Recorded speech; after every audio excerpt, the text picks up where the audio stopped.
Hi, and welcome to the Pigskin Postgame Wrap for Week 4. I'm Joe Cortez. I'm joined by Jim Silva, Brian VanderBeek, and the venerable Ron Agostini. Gentlemen, I was over at David Patton Field. What's venerable mean? I'm not really sure. Old and wise. Yeah, I think it's sage-like. I'm old. We think you're wise. Hey, I was over at David Patton Field tonight for Central Catholic versus Manteca, the Valley Oak League opener, and I got the best game of the night. You got the game of the night. I guarantee you I did. Central Catholic wins 29-28 in overtime. Roger Canepa and the Raiders score the tying touchdown. I was rolling the dice. And I knew you were. Yeah, or a lasso or something. Roger and the Raiders go for 2 points.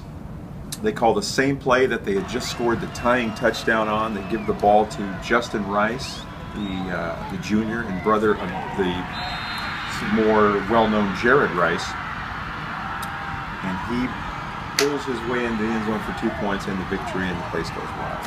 Fantastic game full of all kinds of momentum swings and just a smash-mouth game. What you'd expect from Central Catholic and Manteca. That was an either or call, right?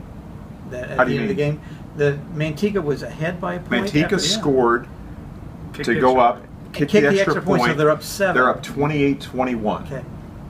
And then Central Catholic scores 6. The score is 28-27.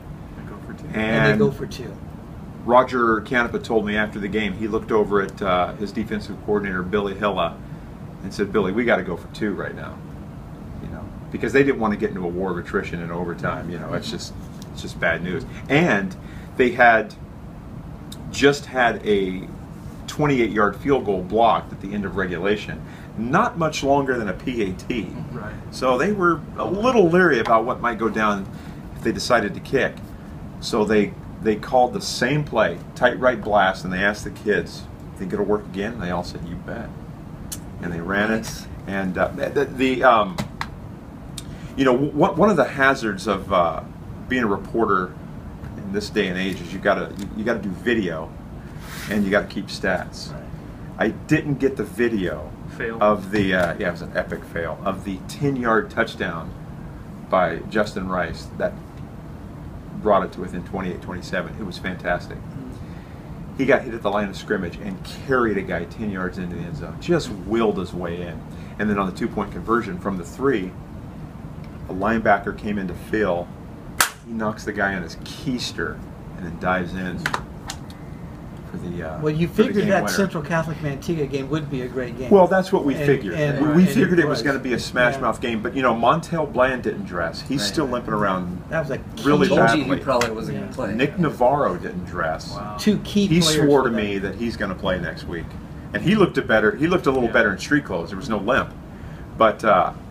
I was talking to some of the guys on the sideline and some of the other media that were there, and I said, I just don't see how Central can hang in this game. Yeah. Well, you mentioned a war of attrition. Never mind hanging in the game, and congrats to the Raiders for pulling it off. But now they got to play Sierra. Yeah, and then they got to play Sierra. Probably, our #1 team. Right.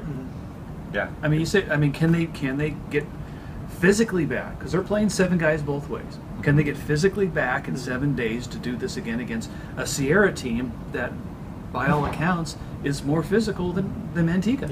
Yeah. And that's the classic test for Central Catholic. Can they play week to week in the Valley of League? And now we're going to find out. We're going to find out probably next week. Very quickly. But it was a wonderful game, and check it out online or in the Modesto Bee Saturday morning. Jimmy, where were you? I was at Downey High to watch Davis take its undefeated 4-0 record into Downey High against Enochs. And, going into the game, I really thought Enochs was probably the better team. I saw Enochs play their opener against Week 0. Yeah. Davis got off to a slow start. And, I wasn't able to talk to Coach Tim Garcia before the game, but one of their players, Devon Walker, lost his mom during the week. And I wonder if that maybe had something to do with Davis coming out a little slow. They got down 21-0 right off the bat, and I really thought, oh boy, this is going to get ugly. But Davis, to their credit, responded and made a heck of a game out of it. Finished up 48-42 for Enochs. A couple other things that I get out of the game is, and a guy you saw play last week. Did you see Davis last week? Talololimu Jones? He is stud. A special player. A junior. He's listed at 6'5", about 185. He can move, too. And he is fast. Yeah. Wow. He's going to be a special player for Davis. I was, I continue. I saw him the opening, not the opening week. I saw him against Los Banos, and I saw him again tonight. He's an impressive junior. Another impressive junior is Eddie Alderson, and you got to see him. You got to hit. Fast. Scat back. He is quick, and he puts a the junior scat as well. and scat back. He ran for four touchdowns tonight, over 100 yards and 4 touchdowns. And Davis just, when he gets in the space, when he gets in the space, he just darts through. That's the only word I could use is dart. Talololimu Jones ran back a punt at the end of the game. They were trying to kick the ball out of bounds, and he got it. Reverse field and then reverse field again. Made a couple really good moves and went all the way. He also ran for a first down on a fake punt because he's a Davis punter. Wow. So he's really a gifted athlete. I like to compare kids body-wise. Remember, Demetrius Vincent of Grigori, I compared him to O.J. Simpson, his body type and running style. I'm sure he appreciated that. Well, yeah. Who does Talololimu Jones remind you of? Slashing back. Body-wise. Oh, God. Body-wise, it kind of reminds me a little of Randy Moss. Megatron is who I was going for. Megatron, similar. They're similar builds. But lanky But with Randy Moss, when I watched him play in the NFL, he always looked like somebody was going to catch him, and then he just had that little extra burst. Wow. And that happened tonight with Limu Jones on that punt return. Just like, they're going to get him, but then he just kind of sped away. Well, it was a great run for the Spartans. Right. I didn't even hear a final score there. It was 48-42 Enochs. Enochs. So the Davis streak is over. I didn't hear. I listened to all that enthralled and didn't hear a final score. One other thing, Davis 5 personal foul calls tonight. I think they're on the Niners. Beek, you were over in your old stomping grounds. My old high school football. I was at Stouffer Field for the Southern League opener. Orestimba's first Southern League game in 9 years. 2 undefeated teams. Our lone battle of undefeated teams tonight. Ripon Christian and Orestimba both 3-0 coming in. Ripon Christian emerges as undefeated. They get out 21-6 on Orestimba and hang on to win 21-20. Orestimba scores with 3:48 left. Try an onside kick. It doesn't go well. But Ripon Christian obliges by fumbling 2 plays later. Orestimba gets the ball, scores with 1:44 left to make it 21-20. But after the previous one, they're down 21-6, score to make it 21-12, and they go for 2. And I would question that right there. I think down by 9? They're down by 9. They go for 2. I kick now. On one hand, after their first touchdown, their extra point got blocked and didn't look real good. So maybe, maybe Aaron Souza didn't have real good confidence in his kicker at that point. Maybe that's why he goes for 2. But they get it blocked, so they're down 9. So they're still down 2 scores. They get the ball back after a fumble, score with 1:44 left, get the 2-point conversion to make it 21-20. Try the onside kick. It's not successful.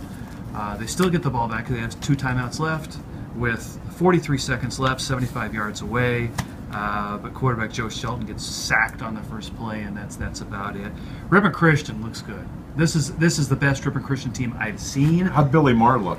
Billy Marr looked okay. Didn't have to throw all that much. Kevin Kramer looked really good. 15 carries, 160 yards, and 2 scores for the Knights. What about my guy Joe Sheldon? And quarterback for Orestimba. I can get to that.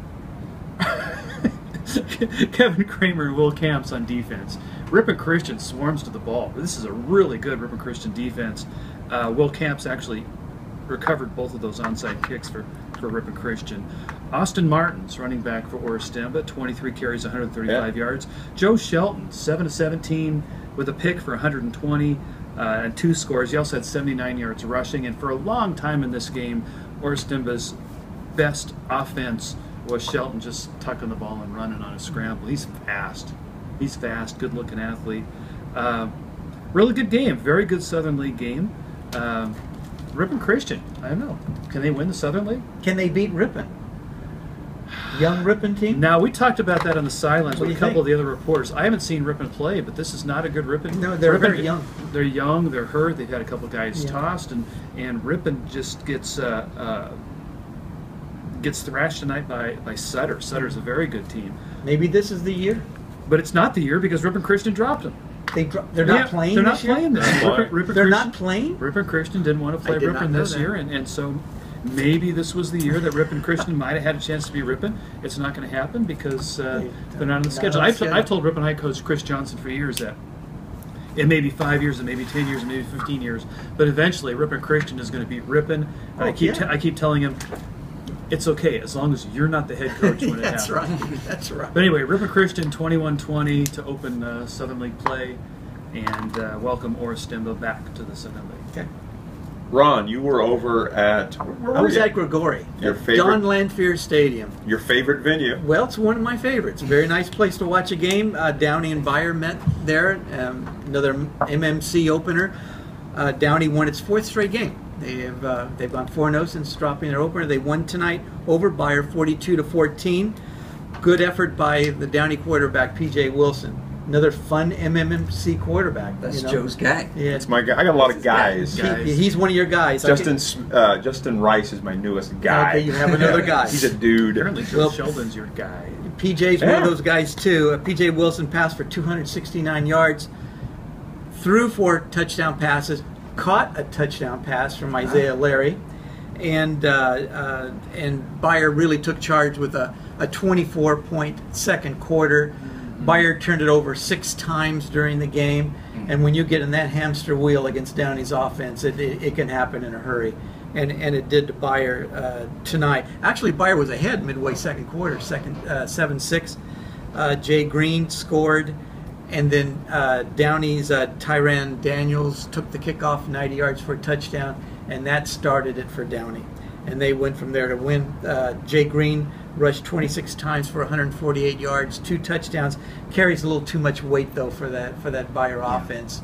They need a little. Saw that last week. Yeah, they need a little more diversity to keep the pressure off him, because he's a quality back, but they rely on him a little too much right now.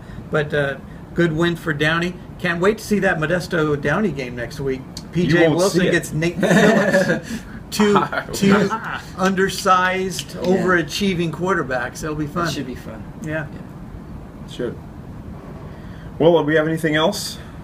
I haven't seen the scores.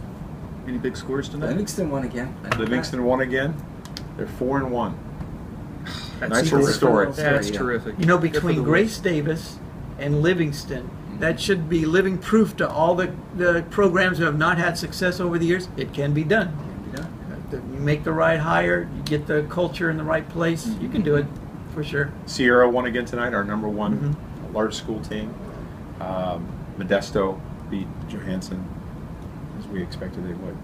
So we have Sierra Central next week. Sierra Central and Davis, Downey, Modesto. Modesto. A couple big games next week. And Sierra Central is going to be in Manteca next week? In Manteca. Okay. You're going there. Daniel Teixeira Field. That's right. 2 big games next week. We're in league play. They're going to get big now. It's fun. That's right. Lovely play. So be sure to join us here next week to hear about all these fantastic games we've got in store. For Ron, Brian, Jim, I'm Joe. Thanks for watching the Pigskin Postgame Wrap. We'll see you next week.